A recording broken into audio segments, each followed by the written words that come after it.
Welcome to the final Andlinger Highlights Seminar for this semester. I'm told there's a great lineup for next semester, so keep an eye out for announcements there. Today's talk is co-sponsored by the Center for Policy Research in Energy and the Environment, or CPRE, at the School of Public and International Affairs. And that seems fitting because today's speaker received his PhD through CPRE's predecessor program called STEP, some maybe 25 years ago, something like that. So it's my honor to introduce our speaker, Dr. Rick Duke. And by the way, I'm Eric Larson. I'm a senior research scholar here at the Andlinger Center, for those of you who don't know me. As you will see, Rick thinks big, and he's currently, he has a distinguished record of public service in his career to date. He currently advises on climate policy through his appropriately named company, Gigaton Strategies. And let me just recap a few past highlights of his. In the Biden administration, Rick served as deputy to the Special Presidential Envoy for Climate, John Kerry. And in that role, Rick drove strategy for US-China climate negotiations. He was instrumental in the global methane pledge and drove work on ending tropical deforestation through carbon markets and land restoration, among other notable accomplishments. And prior to joining the Biden administration, we had the good fortune to have Rick as part of the team that developed the widely influential Net Zero America study, which some of you may be familiar with. That was led here out of the Andlinger Center. And prior to that, in the Obama administration, Rick was a special assistant to the president, where he developed the strategy to secure extensions to renewable energy tax credits. He supported the 2014 leader-level joint announcement of the first ever emission reduction targets with China, and led White House efforts to secure the Kigali Amendment to the Montreal Protocol to phase down HFCs, again, among other notable accomplishments. And prior to government service, Rick worked for the Natural Resources Defense Council, and he started his career at McKinsey, where he led the development of the first and widely recognized McKinsey global greenhouse gas abatement curves, which some of you may have come across. It's been quite a career so far, and he's still going strong. Today, Rick will share with us his ideas on strategies for managing mid-century overheating of the Earth. Please join me in welcoming Rick back to Princeton.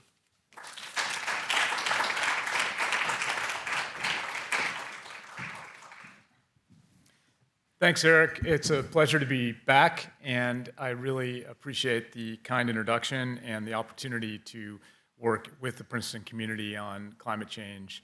And I want to start with a little bit of an admission. A lot of this talk is going to be focused on something which is really not the core business of the Andlinger Center itself. I think that there's, of course, tremendous attention on energy transition, rightly so, and I support accelerated energy transition globally in all the different policies and investments that we need to make that happen. And today I want to really focus on everything else that we need to do to properly manage the risks of climate change as a complement to energy transition work. So let me get into it. I'll begin with a note of optimism, which is to really kind of step back and look at the last decade of global action on climate, beginning with the Paris Agreement back in December of 2015. And I think it's important to really take stock of the fact that we haven't done enough, but we've done a lot. And in particular, if we just look at the overall math, and there's always error bars, prior to the Paris Agreement back in December of 2015, we were headed towards over 4 degrees centigrade and extraordinary risks and damages as part of that. And now, when we look at any credible and updated modeling, we'll see that we're more on track to below 3C. So we've made something like 1 degree of progress with error bars on prior estimates and current estimates, but nonetheless, very material ratcheting down of the risk in that last decade. That's not enough. The Paris Agreement itself called for holding warming to well below 2 degrees centigrade. and aspiring to 1.5C. So we clearly haven't gotten the job done, but we've gotten maybe half the job done. And I just wanted to begin with that. And I also want to note right out of the gate here that that has been a combination of energy transition and non-CO2 progress. In particular, Eric was kind enough to mention my work leading the interagency and White House-led efforts to secure the Kigali Amendment to the Montreal Protocol back in 2016. That one agreement, which by the way is a binding international agreement which has been ratified by a 2/3 majority in the US Senate and is being fully implemented by all countries, including China, that one agreement delivered probably a third to a half of the progress that we've seen here. The rest is largely energy transition, above all in China. Now, the Paris Agreement, where do we stand today? I'm sure some of you have been tracking the news out of Belém in Brazil. Eric was in Brazil at COP. I did not make it this year. But it's under a pretty significant set of stressors right now. That starts, I think, most obviously and most importantly with the United States itself, having for a second time exited the Paris Agreement that it helped to craft. Regrettably, that means that the United States is very much off track. So if we look at kind of the US emissions trajectory, we see this downward trend, these aspirational deep reductions from our prior targets, but now with the Trump administration rolling back every possible regulatory and economic deployment incentive that it can find, the United States is profoundly off track, both domestically and diplomatically. It is AWOL. So that's the starting point, and we have to acknowledge that still, maybe not for much longer, the United States is the largest cumulative emitter of greenhouse gases, so that's a huge problem in terms of global momentum and the fate of the Paris Agreement going forward. That said, note the axes here. China's axis here is double that of the United States, and really China is 30% of global greenhouse gas emissions currently. So what China does matters most on climate change. And I counted myself among those who really hoped that China would choose to step up in the absence of American leadership, not just with its extraordinary commercial success in all clean energy technologies, but also diplomatically. And unfortunately, what we saw was that China put forward a very weak target for emission reductions in the run-up to this climate conference just a couple of weeks ago in Brazil. And as a result, we do think that China is going to track towards at least delivering the roughly 10% emission reductions that it has now committed to, but that's not nearly as much as it can and likely will do. And so there's a real weakness there from the biggest emitter, China. Thankfully, Europe is tracking very clearly towards actually net zero 2045 with binding laws and targets to match, and so that's a very positive element of the picture.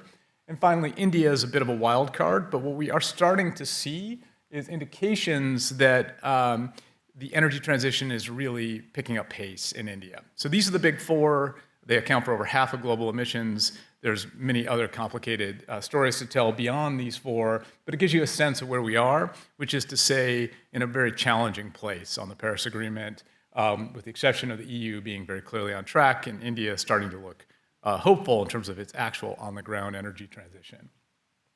Nonetheless, I want to be clear that the Paris Agreement remains central and essential and continues to deliver important results. For example, when we look at the listed flags here, starting with the European Commission, but also Japan, Brazil, Australia, UK, and others, countries representing almost a third of the global economy have put forward 2035 emission reduction targets that actually are on a linear path to net zero 2050. So basically getting the job done is how I would put it, and using the architecture of Paris with its cycle of targets to cut emissions every 5 years in the way that Paris was intended to deliver. So that's a sign of hope, and it's a sign of life in the Paris Agreement. And it's a reason why we need to continue to invest in this challenging but essential multilateral process, even at a moment where the United States has absolutely left the playing field, and China has, I think, missed a beat in terms of not stepping up to lead in the absence of American leadership. Okay, this is familiar to this audience, so I'm not going to belabor it, but just to say in brief that whether it's the Intergovernmental Panel on Climate Change or this particular spin on that science by McKay et al., every millidegree, every tenth of a degree matters in terms of the landscape of risk that we suffer as we move up from Paris Agreement range of 1.5 to 2C up into over 3C or worse. These different burning embers, as they're sometimes called, get worse. And so I don't want to spend undue time on this today. It's not my area of expertise, but it is to say, to kind of set the table, that we need to be worried about the trajectory of warming over the next decades to come, and we need to worry about every tenth of a degree, if not every millidegree, so that we reduce the costs and risks, including tipping point risks from climate change as we go through this global experiment together. Now, here's getting into the work that I'm presenting today, what the big picture looks like. And basically, this is based on forthcoming analysis with colleagues from University of Maryland, including Rena Kui and Nate Haltman, among others. It's not yet published. It is preliminary, so I will caveat that accordingly. But essentially, what I want to highlight here today is that if you take a kind of a standard current policy scenario or reference case, you're on this kind of blue line up to nearly 3 degrees by the end of the century. What we need to do, though, is not just energy transition, the green line, because that blows right by the Paris 2-degree objective, core objective of Paris. We need to complement that, as I foreshadowed, with a set of fast mitigation options that then drive us down to something closer to this red line, which I'm calling multi-speed mitigation. So energy transition plus fast mitigation, fast and slow mitigation done together.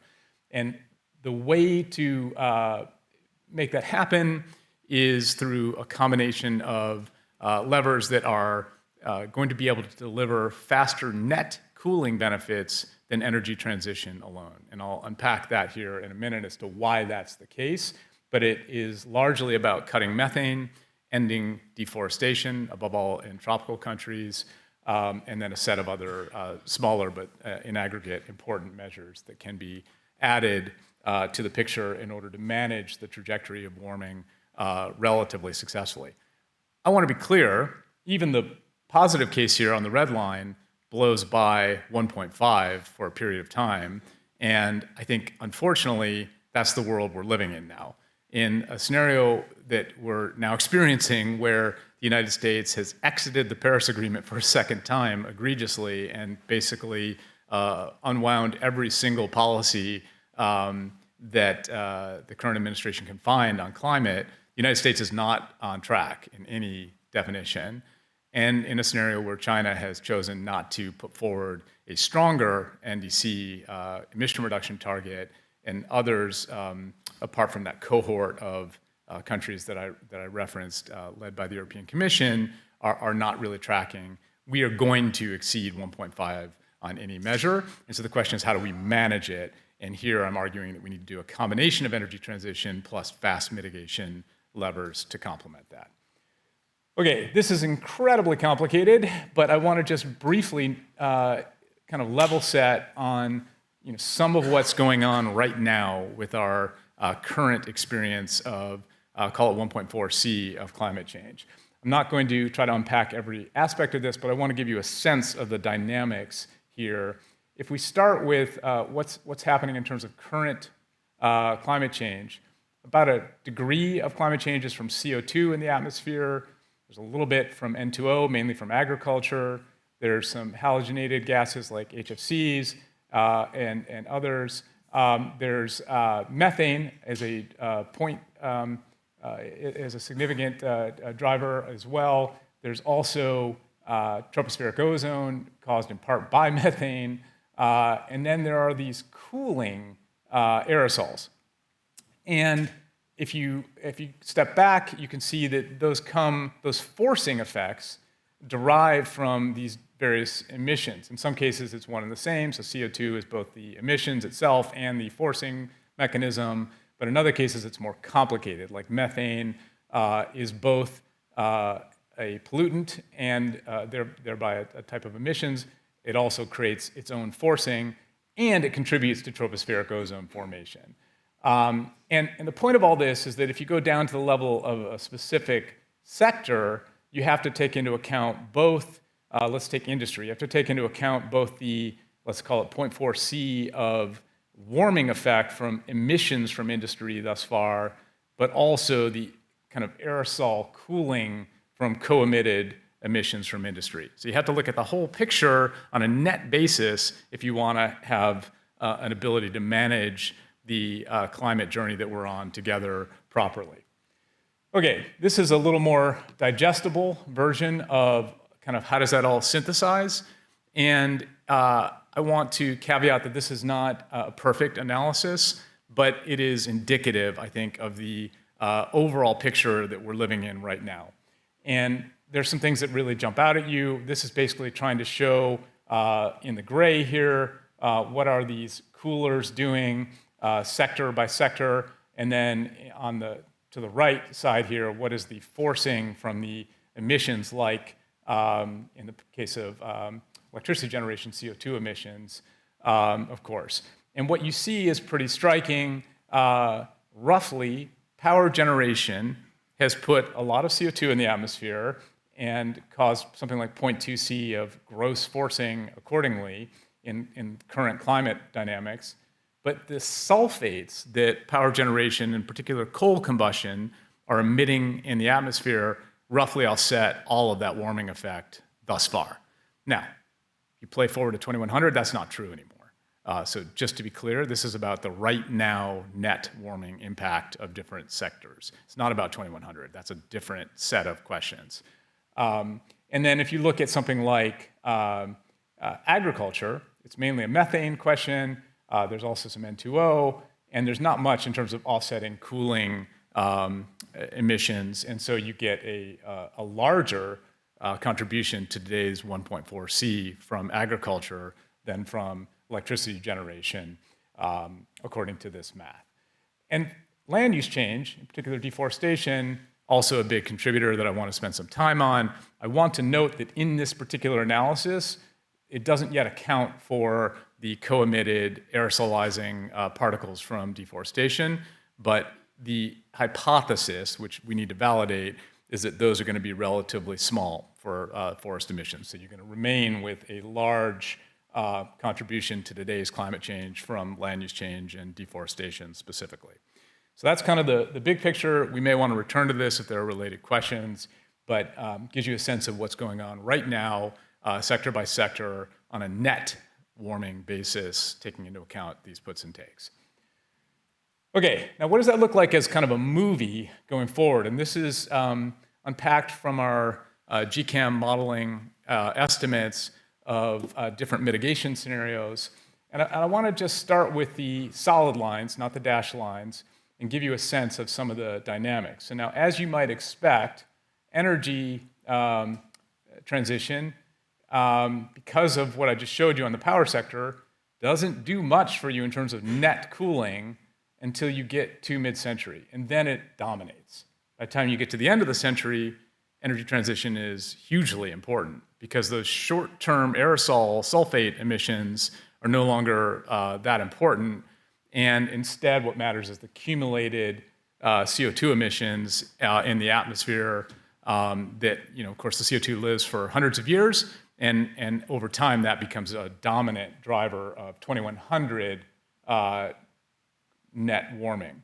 And this is to say, and the reason why it's a negative sign here is that this is a mitigation scenario. So if you are succeeding in the energy transition, you can knock nearly 1 degree off of 2100 temperatures with energy transition. But you're not doing much with energy transition through mid-century because of the puts and takes of the cooling aerosols. Now, if we look at something like land sector CO2, it's a much more, it's a much different picture where you're getting faster benefits and then they taper off because there's only so much land at the end of the day. There's only so much deforestation to stop. And so you continue to get benefits, but they're not as striking in the long term, but they're more significant in the near term. And then methane writ large is also relatively fast on the blue line and continues to deliver material benefits through the end of the century. And I think that then subdivides into these two dashed lines on methane. If you look at something like fossil methane emissions, it's this dashed blue line where it can give you very quick benefits. If you cut methane from oil and gas systems or coal production systems, you can very quickly get very significant net cooling benefits from that. But by the end of the century, in a mitigation success scenario, you've done full energy transition, so there's no more fossil methane to eliminate in the baseline. So therefore, you get this kind of U-shaped curve on the dashed blue line of significant net cooling mid-century and really nothing by the end of the century from cutting methane from fossil fuel systems. Again, because that comes out of the wash anyway through energy transition by the end of the century. In contrast, the agriculture and waste part of methane is kind of the opposite. It takes a long time to get much of that because it's complicated to cut methane, for example, from enteric fermentation in livestock or from rice cultivation and so on. That's a difficult and complicated process. But if you succeed in making the structural shifts needed and the innovations needed to cut agriculture methane, then that can deliver net cooling benefits that just grow and grow and are sustained because of the structural shifts in the economy that have allowed them to occur. And that's what this dashed brown line shows. Finally, just one quick word on direct air capture.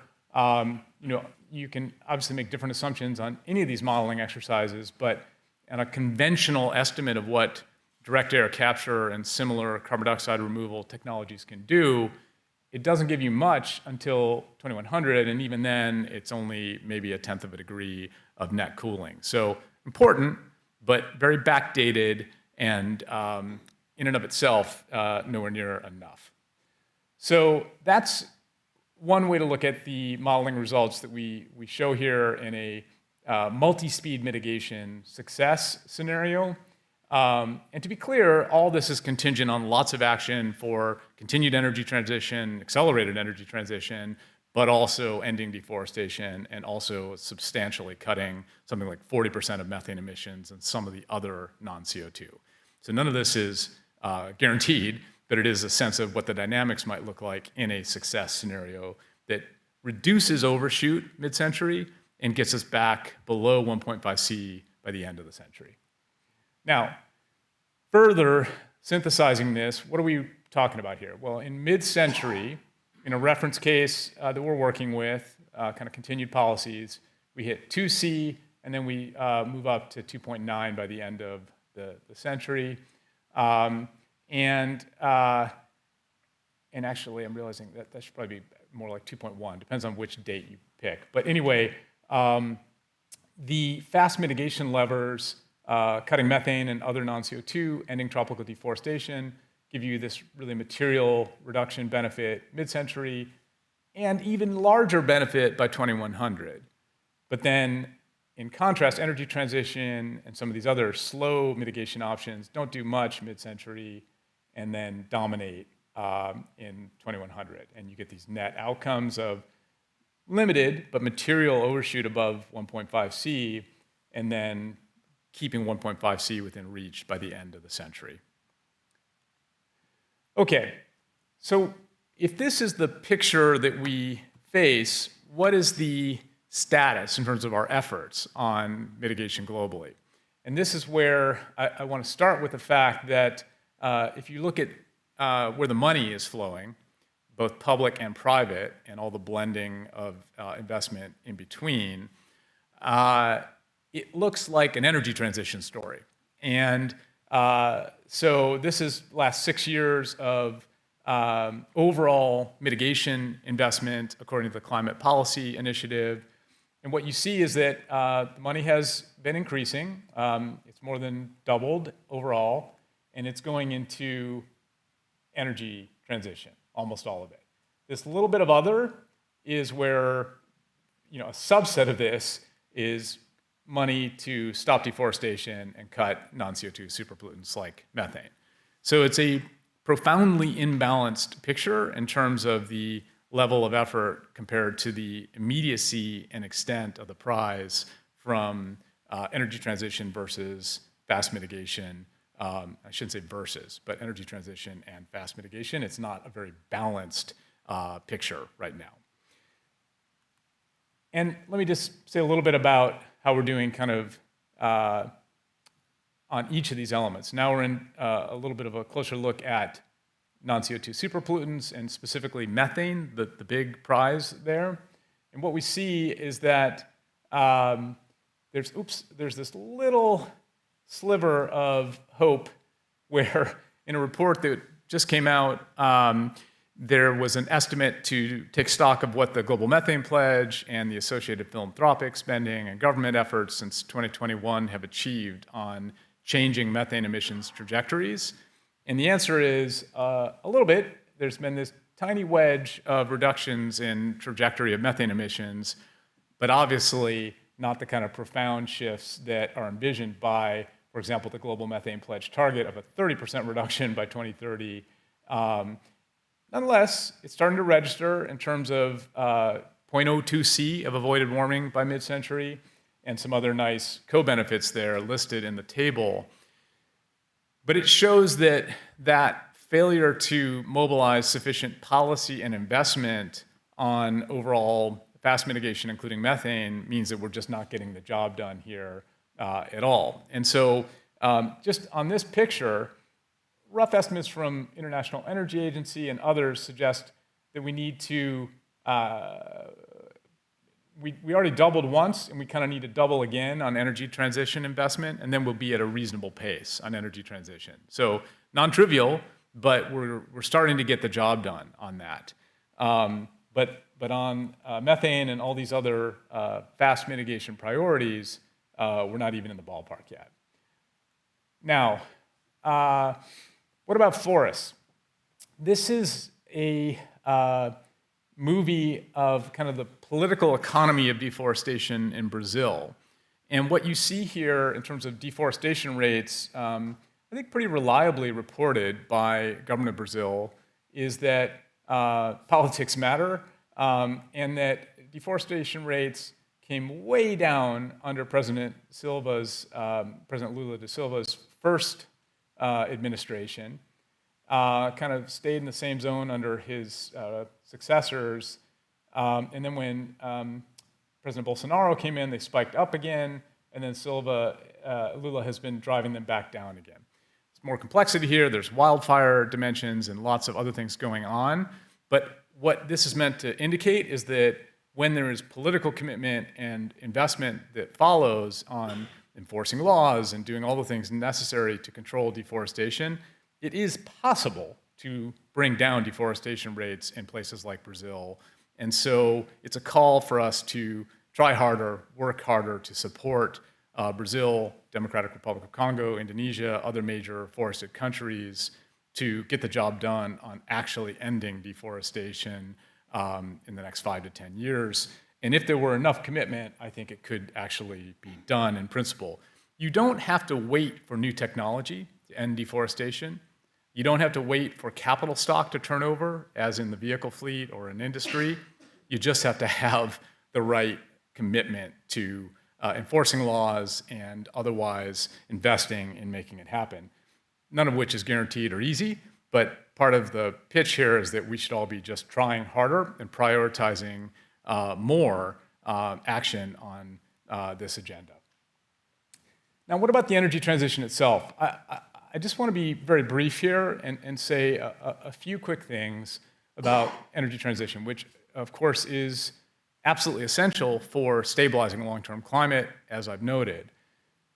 I think, though, that there is real reason for optimism, not just the investment trends that I've indicated, where we've doubled once, we need to double again, and we'll be on a decent pace, but also, if you just look at the fundamentals and you break down by electricity and these end-use sectors, something like, and we can certainly debate the details, but something like 4/5 of the challenge here in the green zone can be electrified with clean power.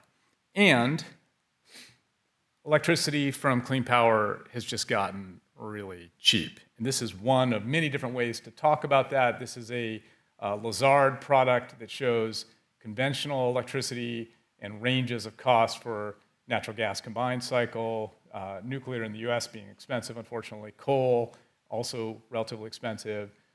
And then what you see is that utility scale solar is right there competitive even with natural gas combined cycle, and utility solar, even with some short-term storage, is also quite competitive.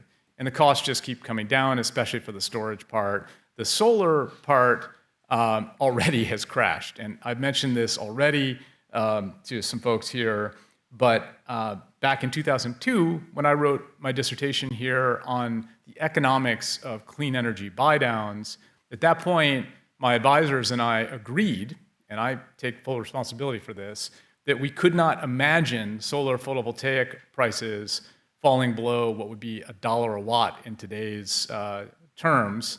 The actual price right now is 10 cents a watt. So it's really extraordinary what's happened with solar costs, and as a result, clean power is coming at pace, and with that can come clean electrification at pace. And so it's a pretty optimistic story. It's a question of how fast can we make it happen. And this brings me to what's going on in China, where I just want to, having been a little bit disappointed by China's decision not to step up and lead diplomatically in the absence of American leadership in the Paris Agreement context, putting forward this disappointing 10% reduction target. What China's doing with its own economy and with technology on clean energy is just fundamental and extraordinary. And part of that is what you see on vehicle electrification. So in China, you have this incredible, now in fact in 2025, it'll be over half of light duty vehicles sold are already electric, and medium and heavy duty vehicles are following suit. And so before you know it, China, and I think thereby the world, will be electrifying transportation. That's kind of the shorthand here. And so what does this look like for China overall in their economy? And here I'll start with the right-hand side of the chart. And you see this incredible growth in wind and solar electricity generation in China that's now exceeded hydro and nuclear clean power and is starting to challenge the dominance of fossil electricity in China. And this has plateaued. They're still building a lot of capacity, but they're not actually utilizing it that intensively. And this green line, I forecast, will just continue its rocketing upwards. And before you know it, the overall energy consumption, there's going to be more and more electrification, and this plateau in fossil consumption is going to become a fairly rapid decline, I think, is what's going to happen in China. And I think that's foreshadowing what's going to happen globally, in part through export of the solutions that China is scaling and pioneering so ably. So I don't mean to suggest here that we should step off the accelerator on energy transition, but I do think we should take seriously that the energy transition is effectively inevitable at this point. It's a question of how fast can we make it happen. And that is yet more reason to focus on these fast mitigation complements and make sure that we're getting that done and managing the climate journey as successfully as possible. Now, a couple more items, and then we'll wrap up. Just on CO2 removal as another even slower mitigation opportunity, it's important to do development of technology for direct air capture. It's important to have solutions like biomass with carbon capture and storage. Andlinger has been central in doing some of that spade work. And all I want to say here is, recalling on the earlier slide that it's maybe a 0.1C 2100 prize, we should just keep it in context. It is not a panacea for dealing with climate change. It is part of a complicated solution set, and it is a very slow mitigation option. Moreover, there's a bit of good news here. We have real money from governments like the United Kingdom being put 25 billion in US terms into these technologies, and we have a $180 a ton of CO2 tax credit incentive from the Inflation Reduction Act that remains in place even after the Trump administration rollbacks, and that's available for projects that don't even start until 2033, and I'm here to predict that that will remain well into the 2040s because it's an easy, cheap tax credit to extend. And so we've got a nice head of steam on supporting the development of these technologies in the US and internationally. And if we just think about it in context, this is not something we need to do right now. We can't do it right now. To do, let's say, 10 billion tons a year of direct air capture right now would cost us 2% of GDP. By 2100, it would be far cheaper in the context of a vastly larger global economy, even if the price doesn't come down. And of course, the price will tend to come down over time. So we're doing kind of what we need to on this technology is the message, and it will provide a limited but important, very slow mitigation contribution. Lastly, on fertilizer, not the most important part of this picture, but important. I just want to note that one of the things we were able to do in the Biden days was to commission a UNEP, United Nations Environment Program, Climate and Clean Air Coalition, global N2O assessment. And it noted that there's a bad trend. I don't know why there's this weird kink here, but anyway, a bad trend in the reference case for N2O emissions to roughly double by 2100. And it unpacks some very interesting kind of net questions in looking at the details, because there are co-emitted nitrate particles that lead to some of the same kind of unmasking dynamics that you see in power plants also relate to fertilizer application. And so as a result, even if you mitigate and basically eliminate all that growth on going from the orange line to the blue line, what the report showed is that you don't get a net cooling benefit until 2100. So this is a very slow mitigation solution is the point here. We still want to manage it because nitrogen pollution is bad for the environment, and we do want to optimize fertilizer use because it's expensive and important for food security. One other thing that this report indicated as a sidebar is that if we fail to address all this growth in fertilizer and N2O emissions, we will get back to stratospheric ozone depletion problems that rival where we were before the whole Montreal Protocol was put into place. So lots of reasons to worry about fertilizer and try to do better, but it is not a fast mitigation solution at all. Okay, let me wrap up. So with regard to caveats, these are of course, standard, but the modeling that I've shown you here is just one model. GCAM has the usual assumptions embedded in it that can always be challenged and must be explored through sensitivity analysis and peer review and everything else to come. But let me just note that we did make a pretty conservative assumption about energy transition. We assumed we'd get to zero on energy transition in 2070. And I actually think that's maybe the most plausible assumption in our model runs. And one thing we found is that given the nature of long-lived, relatively weak, CO2 is a relatively long-lived and weak climate forcer, and given the co-emitted sulfate aerosol cooling dynamics, a decade here, a decade there on getting to net zero energy isn't actually a huge driver of the actual climate trajectory over the century. Need to get it done pretty quick, but it's actually not centrally important that it happen in 2060 versus 2070, let's say. Now, we also assume that we could actually eliminate tropical deforestation over the next decade, That is not on track to happen, but I absolutely believe we could do it if we decided to. We're not spending very much money on it. We're not trying that hard in places like DRC with solutions like electric cooking, and we simply should roll up our sleeves and get it done. It would have massive benefit in terms of our climate experience and so many co-benefits in terms of indoor air quality and ecological systems, and you name it. So we should do it. And we could. And then deep fossil methane cuts are possible. And indeed, there are some really forceful measures out there that should give us some optimism.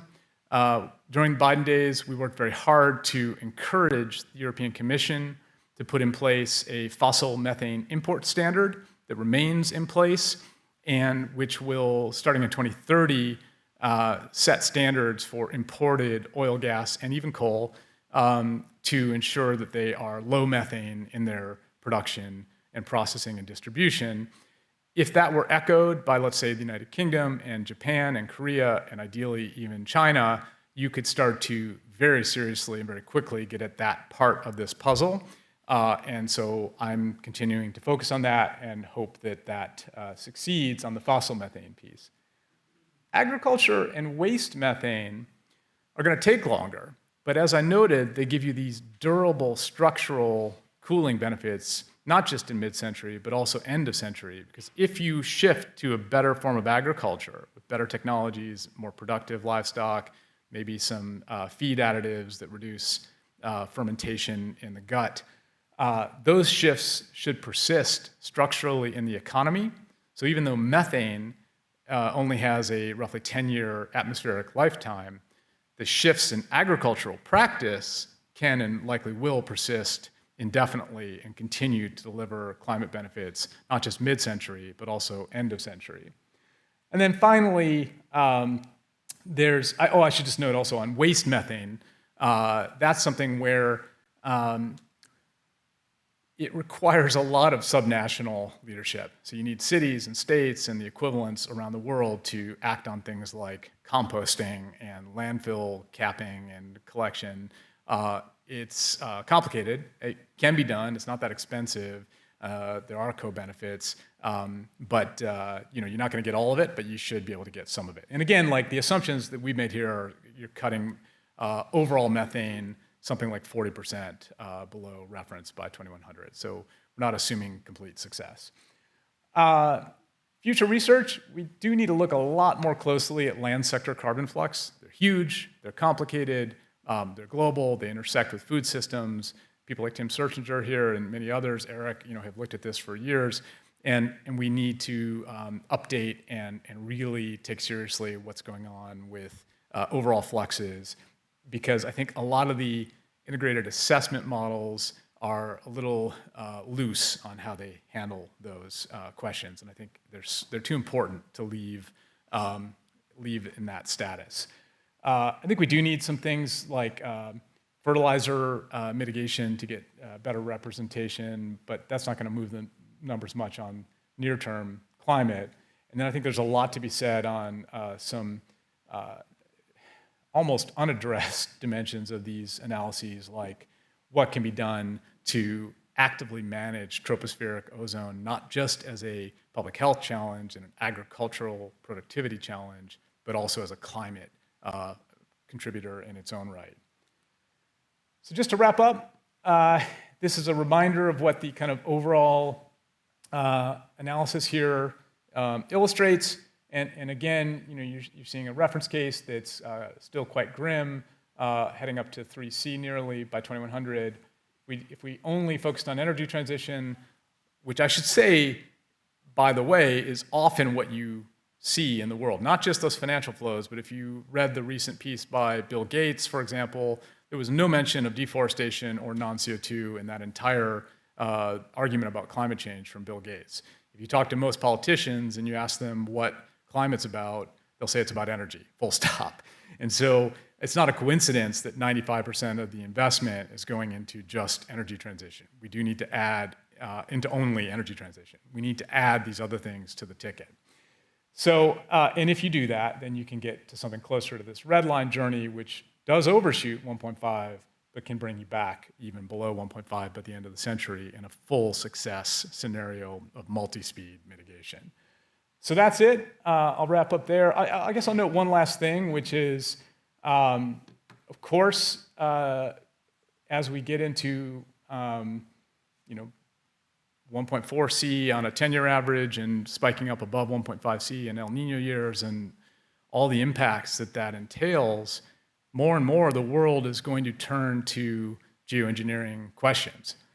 And one way to respond is to take a multi-speed mitigation approach that reduces the demands for things like solar radiation management with its attendant risks.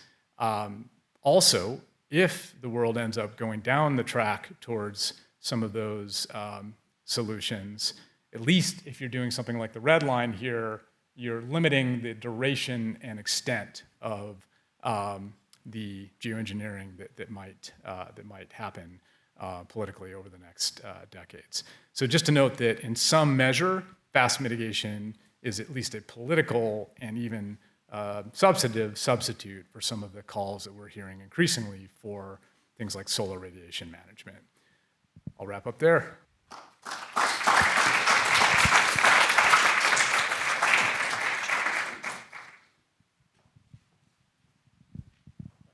Questions? We've got several. Wait for the mic, please. I'll let you Rick. handle it, Rick. Thank you, Rick. This is a very thought-provoking talk. I wonder if you can talk a little bit more about what do you see as the necessary policy framework in order to accelerate the global adoption of fast mitigation options. The reason I ask this question is because, at least when you're looking at the energy transition, there is a core strategy which is really making technologies cheap and better. And the success story over the past decades was really about like China buying down the cost for the rest of the world. But I struggle to see a similar overarching strategy for the fast mitigation options. It seems more heterogeneous and country-specific. So like, do we need a bottom-up or a different kind of policy framework in order to make it work? Yeah, it's a great question. It is absolutely heterogeneous, and I think that is challenging. So you kind of have to go to a case-by-case answer to your excellent question. So I started to sketch some of that. Let me return to some of it here to give you a flavor. I think on fossil methane, it's a tenth of a degree of net cooling benefit by mid-century, right when we're likely to be suffering peak warming if we're getting the job done on other dimensions of this. So it's crucial that we get at that finite but important prize, right? Again, I think there you do have some mandatory trade-related measures that the European Commission has in place right now with the support of the Biden administration actively to help make it happen. And if we could persuade a handful of other heavy importers of fossil fuels to join in a similar approach, I think you'd largely crack that case. So that's one example of a very bespoke answer to your excellent question. But if you look at agriculture methane, an even bigger prize with more sustained potential benefits, as I noted, there it's more of a technology question and an incredibly complicated agricultural extension question and economic development set of questions. But there are some near-term things that are happening to some extent and could happen much more seriously, like most of the livestock in Brazil are pretty well managed, but none of them are nearly as intensively managed as in, let's say, the United States. And if you up the game on productivity of livestock in Brazil, you can kind of proportionately reduce the methane per kilo of beef right now with just better nutrition, to some extent better breeding, and frankly, faster time to culling the herds. Instead of sometimes 7 years until a head of cattle is slaughtered in Brazil, that whole 7 years they're producing methane at a similar annual clip. If you do supplementary nutrition and just better diet and management, you can cull them much earlier and cut the methane in half or more. Then over time, there's a technology answer that relates to things like additives. And if you're doing the work to get the cattle to at least in part have not just a grazing diet, but also some access to supplementary food, then once you've got better additives to deal with enteric fermentation, methane production in their guts, you can just add it to the feed at that point. To some extent, those solutions already exist. There's a $200 million enteric fermentation accelerator that the Global Methane Hub that we co-launched when we launched the Global Methane Pledge has already put in motion to develop those technologies. We need researchers, including here, to help articulate the public R&D complement to that philanthropic R&D effort, and to, over the next 10, 20 years, really develop the right innovations to be able to decisively address what is almost, I think it's about 0.4 C of total agricultural methane contribution to current gross rate of forcing, right? So it's a huge prize with sustained potential benefits, and that requires a very different set of answers to the answers for fossil methane, for example. Landfill is a whole different conversation. So you're right, it's very bespoke, but we just need to try harder and more comprehensively. Emily, and then Ben, and then Adam. Well, thank you. You covered lots of. I mean, I will certainly agree that we have to approach it from many different angles. I was really surprised to see your sort of flat curve with respect to CDR and its ability to contribute. And I was wondering, is that because you are making assumptions that it is only coming from direct air capture? Is that why? And yeah. And so I would urge you, I think it's a little, I personally think it's dangerous to show something like that. I would put DAC and not CDR. Fair. Because there are many things other than DAC, and DAC is very expensive, very energy intensive. We understand that.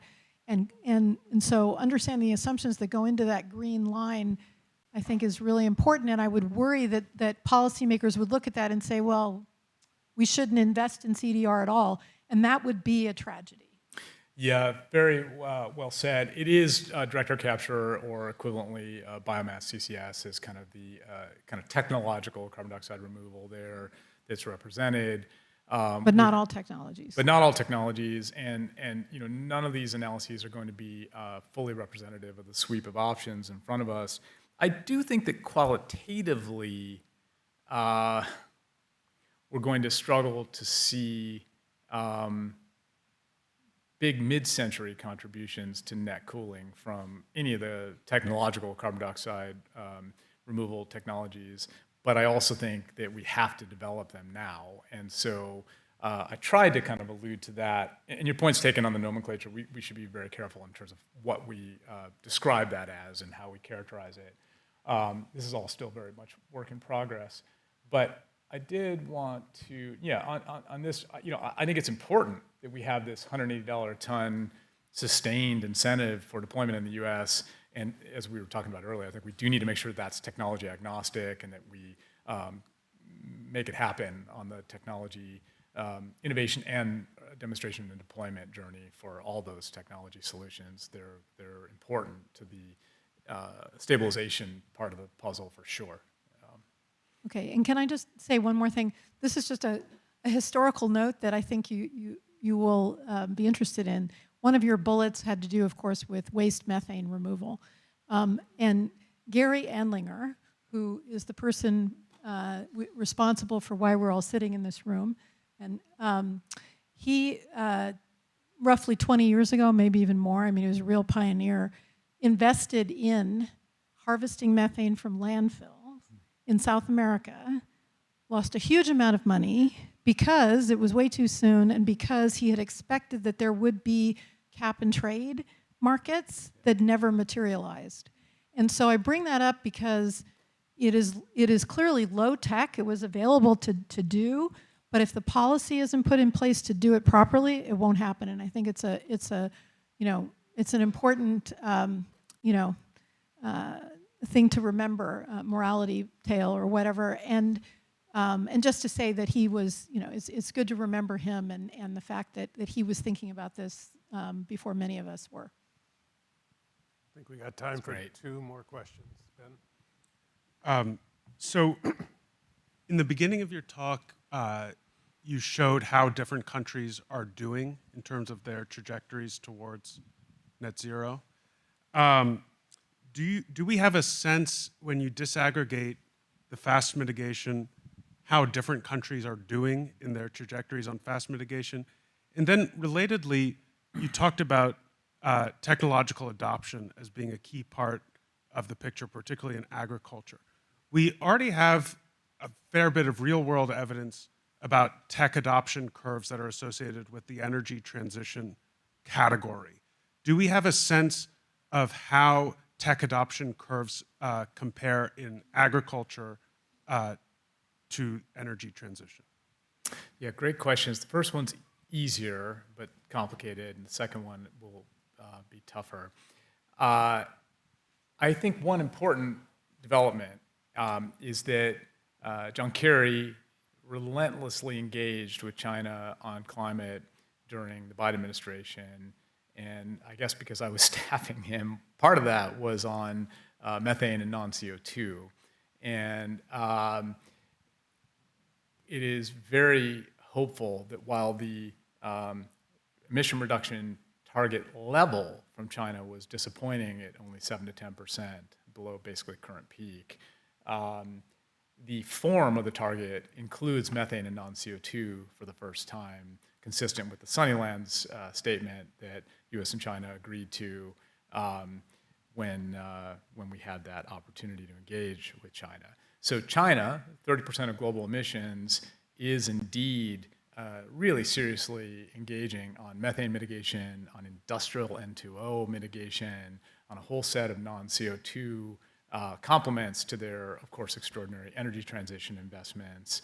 And that's, I think, really important. So that's the most relevant answer to your first question. Beyond that, it's case by case, and there are deeper dive assessments of the different nationally determined contribution Paris Agreement targets that unpack some of that. It's trending in the right direction. China's leadership in putting non-CO2 into its target is a huge move in the right direction. And so I'm optimistic on that. And I think some additional analysis of, for example, when UNEP puts out its gap reports every year, I'm encouraging them to look more closely at questions of fast and slow mitigation, timescales, and it would be nice to see more analytic synthesis of how we're doing on both of these timescales or multiple timescales as part of how we think about gap analysis and the like. And I think there's still more to be done on that, but there's some good progress. On the question of technology in the, for example, the agricultural methane space and so on, I think it's so very case by case, but we do have some sense of what the technology suites look like and what their related abatement costs are. And we have some sense of what the adoption pathways look like, but you really do have to go kind of case by case to look at the jurisdictional level. For example, again, with waste and landfills, that's primarily local and subnational jurisdiction, not exclusively. And when you look at something like fossil methane, I really think this trade leadership from the European Commission on imported fossil methane has the potential to drive change at a rapid scale, and then everything is case by case beyond that. So good questions, difficult to answer quickly. Yeah, you on one of the slides you showed sort of the historic amount of money that went into different aspects of getting to reduce warming, and how most of it went to energy-related areas and not not some of the other aspects. Do you have an understanding of, I guess, why that has happened? I imagine some of it is maybe just awareness of different climate actions. Others is based around economics and profit seeking and also policy as well. And obviously all those things are interrelated to each other. But I imagine that, a lot of it going to, example, energy systems and transport is just, you can make money today, building a solar farm or selling electric cars. You can't do that necessarily with stopping deforestation and things like that. So I guess, are you able to deconstruct sort of this curve in any way in the history of why it happened that way? And maybe that's instructive, maybe that's instructive for how you shift money flows into the other category going in the future. Yeah, great question. It's only partially, I would say, and I think more work on that would be warranted. One big answer to your big question is that energy transition is capital intensive and expensive, and so it needs this massive investment, and it indeed needs to double, and it, I think, will double roughly, and we'll get the job done, hopefully as quickly as possible. In contrast, take HFCs, right? So something I know a lot about because I helped to drive the Kigali Amendment to the Montreal Protocol. The investment requirements to transition beyond HFCs, which that one amendment to the Montreal Protocol will eliminate at least 0.3 C and maybe as much as a half a degree of 2100 warming. The total costs there, are in kind of single-digit billions because they're extremely potent and extremely cheap to substitute for. So it's just, part of it is that there's just not nearly as much need for large-scale funding in some of these solutions, specifically like non-CO2 superpollutants.